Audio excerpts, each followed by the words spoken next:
Hey guys, I hope you're all well, per usual. And if you're not, that's okay too. It is day 10 today on Top 10 for 30. And I want to continue with the accountability piece today. I know these conversations and these talks are going to overlap.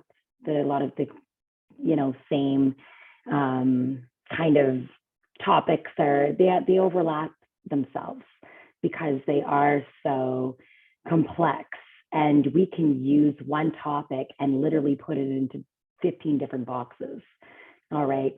So in regards to today's little chit chat is I'm always going to bring it back to yourself and being able to for you to recognize where you are at emotionally and physically and mentally.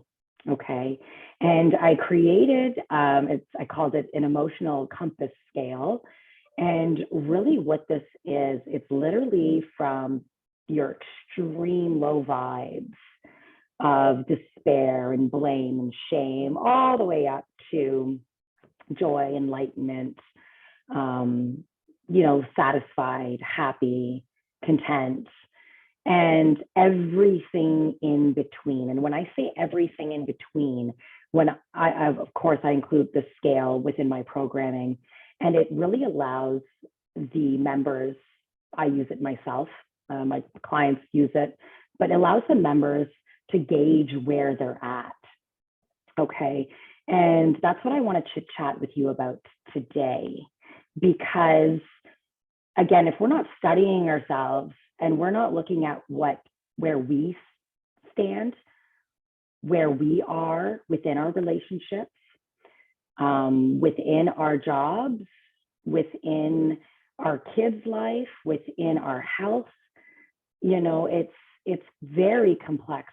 It's quite large. It's very vast.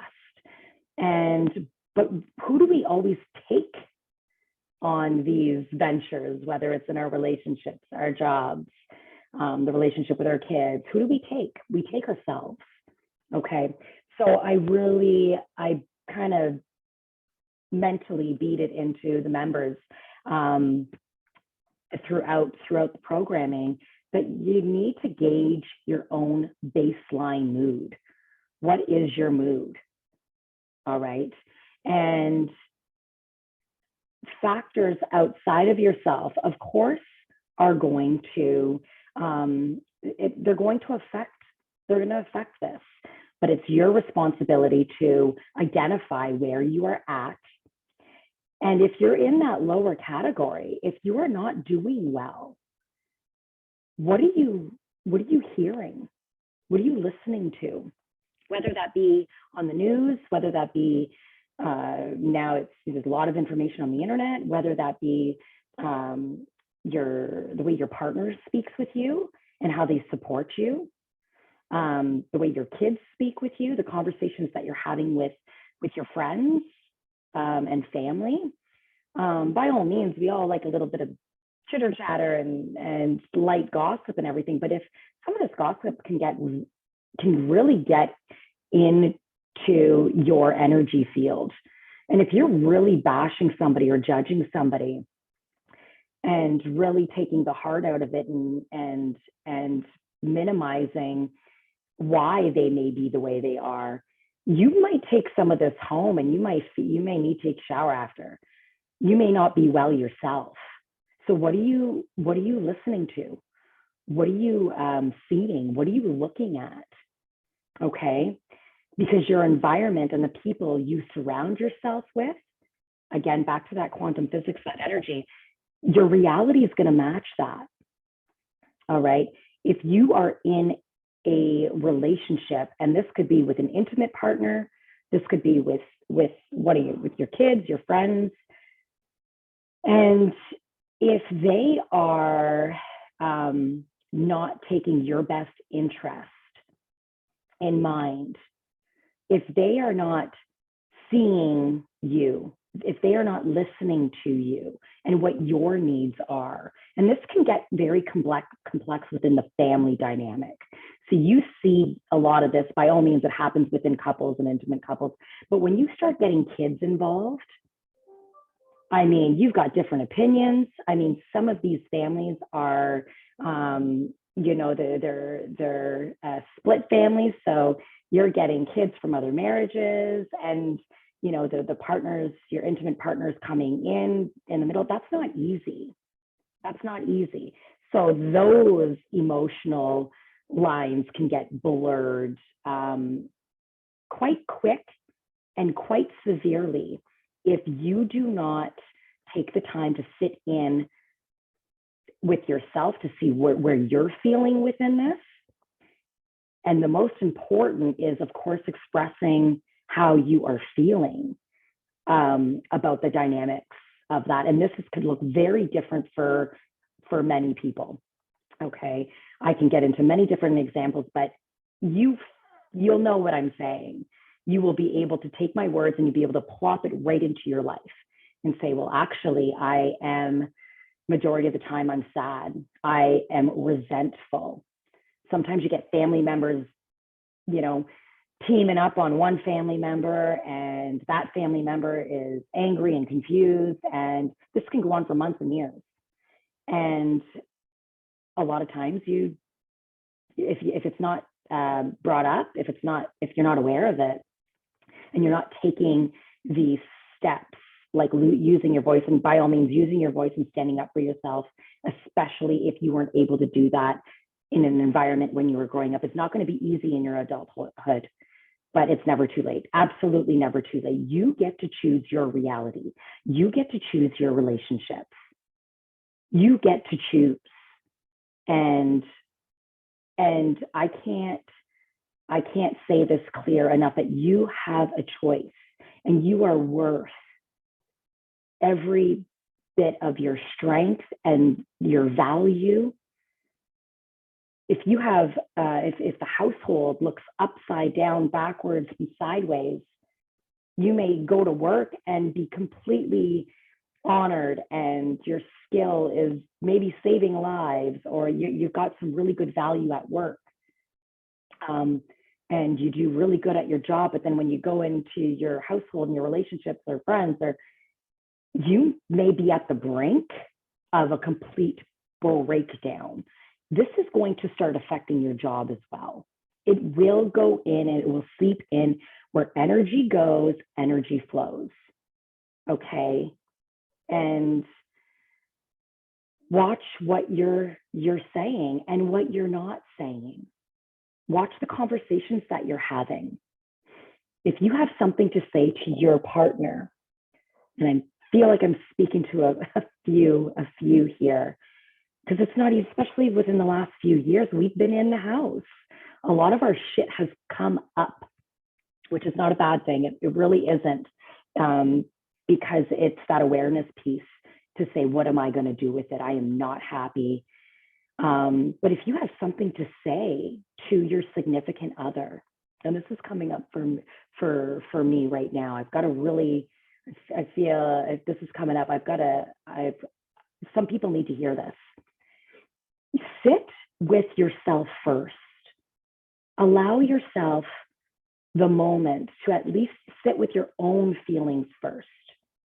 Okay? Because many of you don't do this because it doesn't feel very good to sit in awareness and say, wow, I'm really not well in this relationship.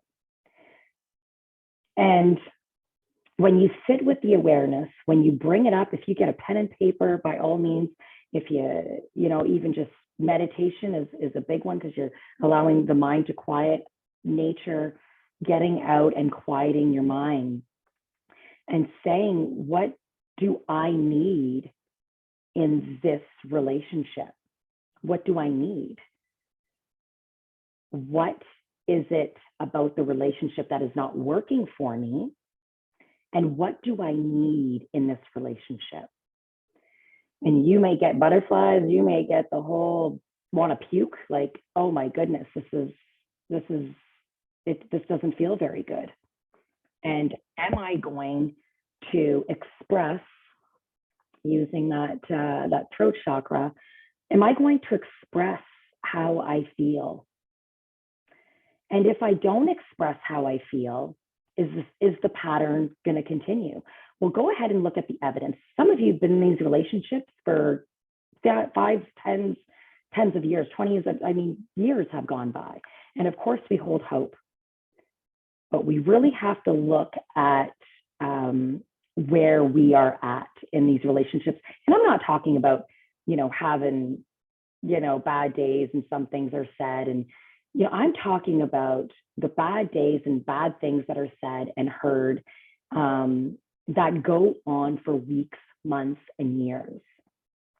And then what happens is it sits in your heart and it sits in your stomach, and it's in your jaw, it's in your shoulders.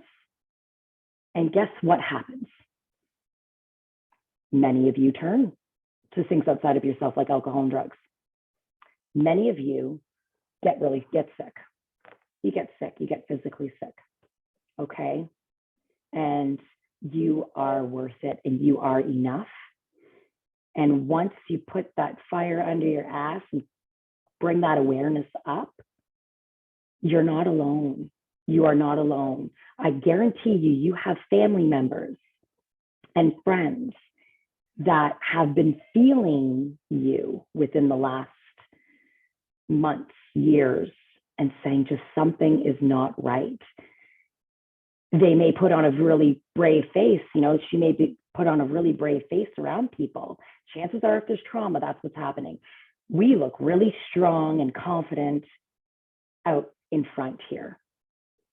But what happens is, as the years go on, especially today, because the energies are really, the veil is thinning here. So there's a lot of exposure. There's a lot of shit coming up that we can't run from anymore. Okay. But your friends and family, we're here to save space.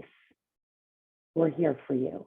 And we're here to talk about it, and we're here to be a soundboard, and we want satisfaction in our life. Okay? So that is gauging your mood. All right. And if you want the emotion compass scale, send me a message. I have no problem sending it to you.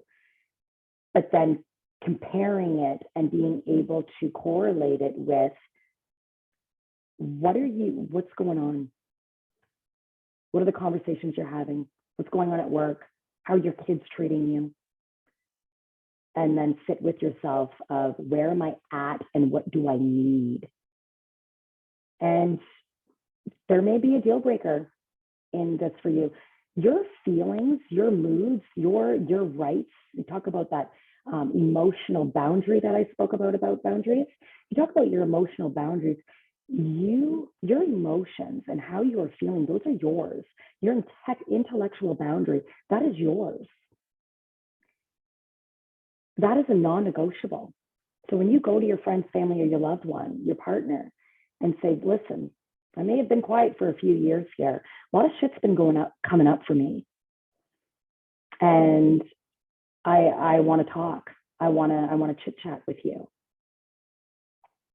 And hold space for yourself and make it about you. It's not you've said this and you've done that. That's not what this is. It's I am affected in this way when you talk to me like this, or when you exclude me, or when you shame me. I feel this way. And it's a non-negotiable. So if they come back, especially if you've been this back and forth, the dynamics of effective communication in with your partner is not easy. It takes practice. But start the conversation. And if they are shaming and blaming and avoiding and you've got another choice to make. But it's not worth your mental health. It's not worth it. Okay? I'm going to leave you with that for you. I know I probably hit a couple probably hit a couple heart chords here today, because I know for myself, this has hit home for me, and this doesn't, it doesn't happen overnight. But once you start the conversation, and again, once you put the thought and the idea there, you're advocating for yourself, and you're recognizing where you're at, and you are, again, what is the boundary? You are teaching people how to treat you. And if you don't, this will be the pattern that continues. And if you've noticed the evidence, it will actually continue to progress in your emotional and mental demise. Because as you've seen throughout the last couple of years, it hasn't gotten better, it's gotten worse. You have your ups and downs, but it hasn't gotten better. And you want them to be well as well. You love your partners. But start having the conversation, the authentic conversations, the truth. It's not going to be easy. And I will literally, and just sending all the energy to you at this point, and the empowerment that today is the day that you make this choice for yourself. And your kids, your grandkids, the little people that are watching you. They're watching you when you're crying in the corner in your room because you've been hurt by a family member again. They see that and they take it all on for themselves. And when you're not standing up for yourself, you teach them how to cope with contrast. This isn't comfortable, it's uncomfortable. Get comfortable with being uncomfortable. That's my cue to shut her down. I really do. I send you all the love and all the light. And I will see you tomorrow on day 11. Bye for now.